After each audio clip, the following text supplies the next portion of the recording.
Hey everyone. Oh boy.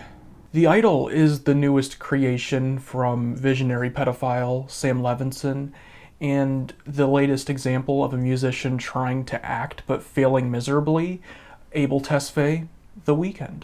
Let me catch you looking at her again. Let me catch you looking at her again.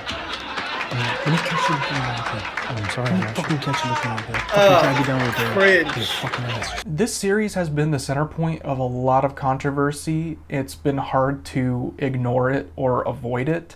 It did receive a 5-minute standing ovation at Cannes Film Festival, but apparently getting an ovation of sorts is just part of the course, because the reviews it's gotten...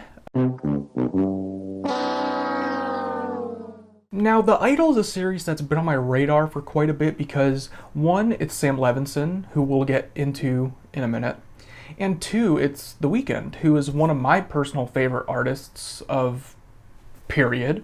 However, the transition from being a musician to going to an actor doesn't always work out. There are definitely exceptions, but not always the smoothest transition. Reading the plot synopsis, it sounded very reminiscent of what The Weeknd would write about on House of Balloons, Echoes of Silence, Thursday.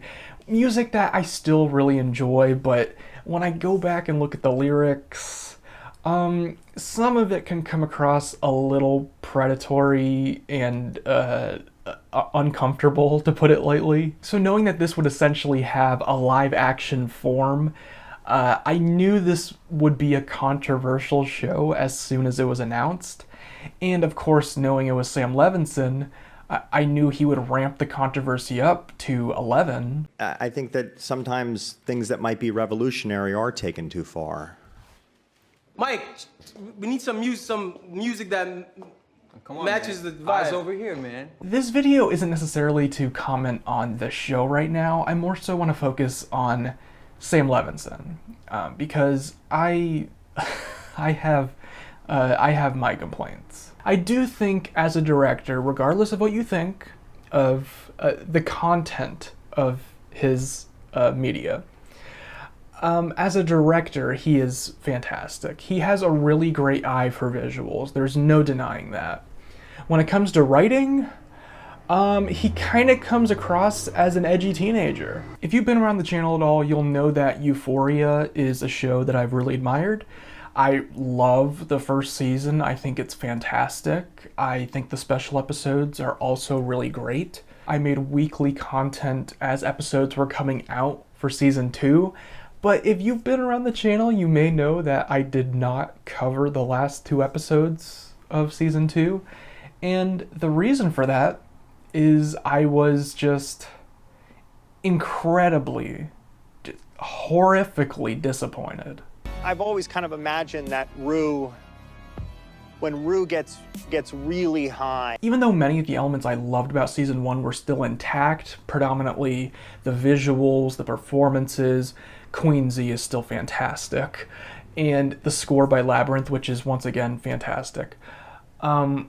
It was the writing and the story that I was holding off judgment of until the end, hoping that things would come together, but if anything, they just fell further apart. There were so many side plots that were established that had so much potential, and I'm mainly speaking of the whole suitcase debacle with Rue getting tangled in that awful gang situation, and for some reason, choices were made to end all of these in the least satisfying way possible. Remember the whole Maddie and Cassie drama? You know, the thing that like the whole season was building to, like a boiling pot?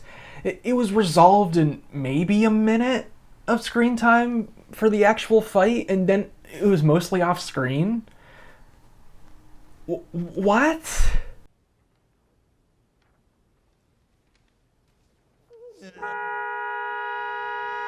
Remember the creepy and just tense reveal that Maddie had the DVD of Nate Jacobs' dad and Jules? Even though there's a really tense and unsettling scene with Nate Jacobs and Maddie, the ultimate resolution of this side plot, also very underwhelming. And the way they ended the last episode with Rue just monologuing about the rest of high school that we don't get to see, we're just gonna fast forward to college when there's the whole suitcase debacle that you never really resolved.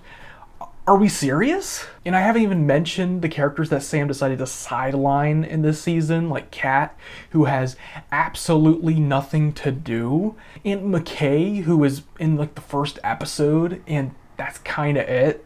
He's not doing anything either. And this is one of my more unpopular opinions about the season, but I really couldn't stand the depiction of Cassie in this season. I found it to be so exploitative, so mean-spirited, to a point that didn't really feel like the logistic continuation of her character from season 1, and more just felt like Sam wanted to really depict a downward spiral and increase the sexualization and exploitation of this character to a point that I found pretty gross. I think that sometimes things that might be revolutionary are taken too far. The whole Rue and Jules relationship, I don't care anymore. I didn't even mention the Elliot character because he's so forgettable and awful. The character, I'm not saying that about Dominic Fike, for the record. So seeing the way Sam handled season 2 and also reading reports of how miserable the set was and how it would go over hours and Sam just being so completely disorganized, I lost a lot of respect for Sam Levinson, because he took one of my favorite shows of all time in the first season of Euphoria and made the laziest decisions and the most exploitative and disgusting ones in season 2, to the point where I honestly don't really care about seeing another season. In short, it sucks pee-pee. I'm definitely open to disturbing elements, but when you're a filmmaker and you continue to linger on the same things over and over, there's a point where it almost comes across as you just trying to fulfill your fantasy, to put it lightly, especially with the way Sam seems to be obsessed with just over-sexualizing characters and having gratuitous nudity.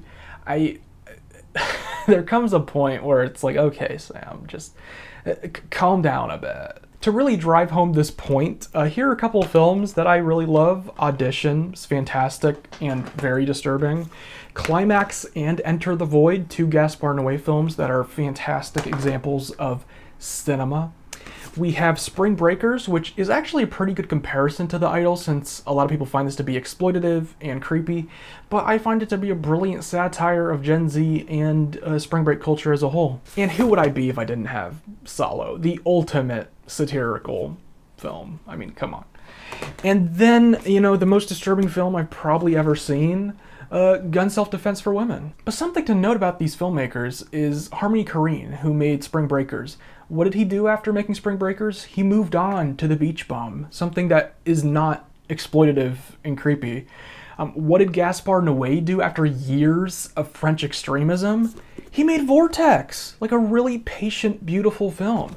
Sam Levinson, meanwhile, is just obsessed with these disgusting, exploitative depictions of women. We live in a very sexualized world. And to go even further, there's the whole drama with Amy Seimetz, who was the original main director on The Idol, who got canned for creative differences. So then Sam Levinson came in to direct the entire show. And one of the reasons for this change is apparently, allegedly, let me make that very clear, that The Weeknd found there to be too much of a female perspective in the show. Open your mouth. Open your mouth.